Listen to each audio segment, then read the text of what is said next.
নমস্কার, দেখছেন talk to Bangla. আমি অভিষেক রয়েছে আপনাদের সাথে। এই মুহূর্তে যে খবর নিয়ে উপস্থিত হয়েছি, আপনাদের আগেই বলেছিলাম যে আইএনডিআইএ জোট এই মুহূর্তে যে ফর্মে রয়েছে, যে ইউনিটিটা রয়েছে তাদের মধ্যে, সেটা কিন্তু সংসদ শুরু হলেই আরো আরেকবার প্রমাণিত হবে। এবং আজকে 21শে জুলাই একদম সকালবেলা সংসদ শুরু হওয়ার একদম প্রাথমিক লগ্ন থেকেই কিন্তু এনডিএ সরকারকে রীতিমতন কোণঠাসা করলো আইএনডিআইএ জোট। শুধু তাই নয়, প্রধানমন্ত্রী নরেন্দ্র মোদী প্রথমে সংসদের অভ্যন্তরে ছিলেন, যখন আইএনডিআইএ জোটের সাংসদরা লাগাতার একদম ধর্ণা তারা কিন্তু দিতে থাকেন এবং তারা উই ওয়ান্ট জাস্টিস এই ধরনের স্লোগান একদম ব্যবহার করতে থাকেন। তারা একদম অপারেশন সিন্দুর, পেহেলগাম অ্যাটাক এইগুলোর উপর একদম আলোচনা হোক সেটা সম্বন্ধে বক্তব্য রাখেন। তখন আমরা দেখতে পাই শেষ পর্যন্ত এই পরিপ্রেক্ষিতে প্রধানমন্ত্রী নরেন্দ্র মোদী সংসদ ছেড়ে বেরিয়ে যেতে বাধ্য হন। অর্থাৎ বুঝতেই পারছেন, সংসদের অভ্যন্তরে Samajwadi party, Congress, Trinamool Congress, CPIM, CPI প্রত্যেকের কিন্তু একটাই পরিচয়, তারা আইএনডিআইএ জোটের সদস্য।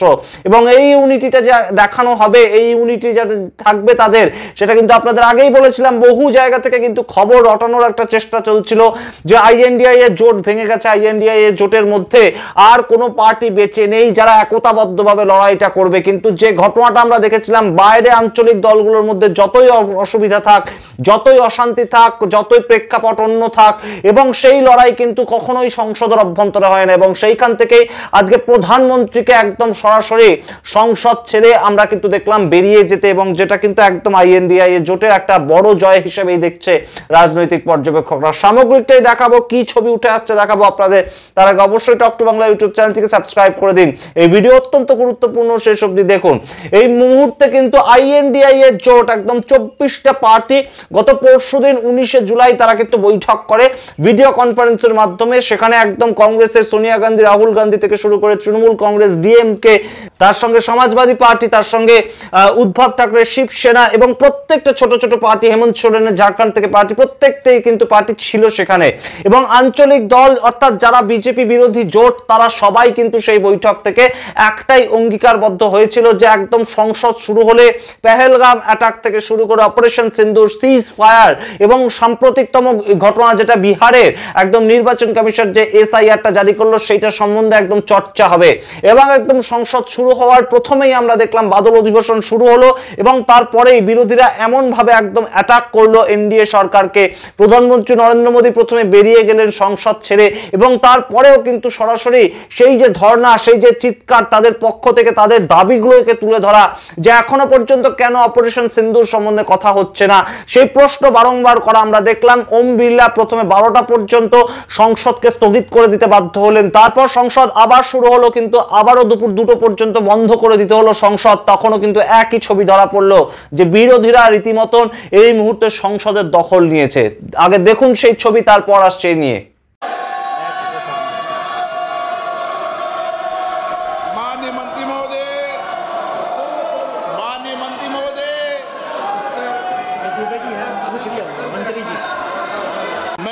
सदस्यों से फिर आग्रह करता हूं, वह अपनी अपनी सीट पर जाकर बैठे। सरकार हर मुद्दों पर जवाब देना चाहती है, सदन चलना चाहिए, सदन पर चर्चा होनी चाहिए, संवाद होना चाहिए। आप तख्तियां लेके नारेबाजी के लिए यहां पर नहीं आए। सदन नियमों प्रक्रियाओं से चलता है, नियम प्रक्रिया में उठाए गए हर मुद्दों के पर चर्चा होगी।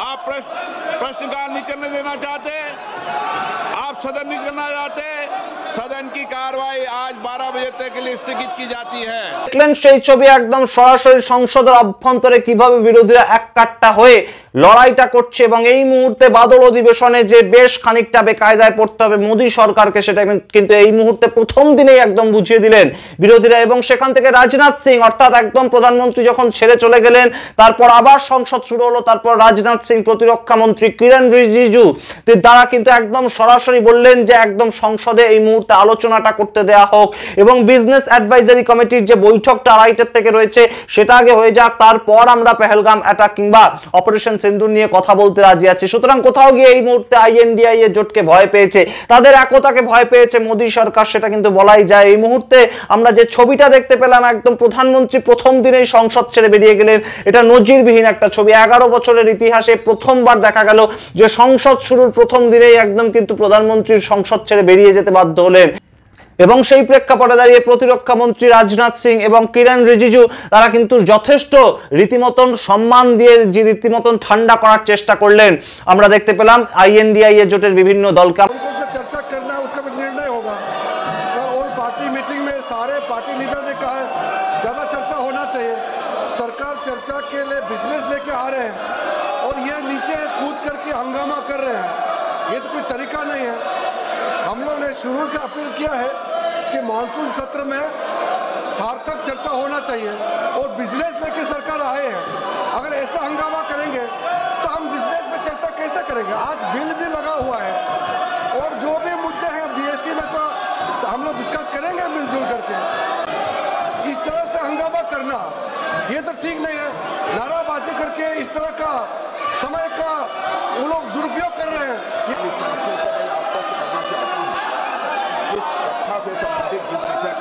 चर्चा चाहते हैं, जितनी भी बड़ी चर्चा चाहते हैं, जितने घंटे की भी चर्चा चाहते हैं, जैसा भी आपके द्वारा अथवा स्पीकर महोदय के द्वारा तय किया जाएगा उसके तहत हम चर्चा करने के लिए पूरी तरह से तैयार हैं। দেখতে পেয়েছি যে একদম সমাজবাদী পার্টির নেতা অখিলেশ যাদব তার তরফ থেকে যে সমস্ত এমপিরা ছিলেন উত্তরপ্রদেশ থেকে তারা কিন্তু রীতিমতন হাঙ্গামা করেছেন। আজকে তাদের হাতে তারা কিন্তু কাগজ নিয়ে গিয়েছিলেন এবং সেই কাগজ তুলে ধরে তারা উই ওয়ান্ট জাস্টিস স্লোগান প্রথম তুলেছিলেন এবং সেখান থেকে সারা INDIA জোট কিন্তু একতাবদ্ধ হয়েছিল।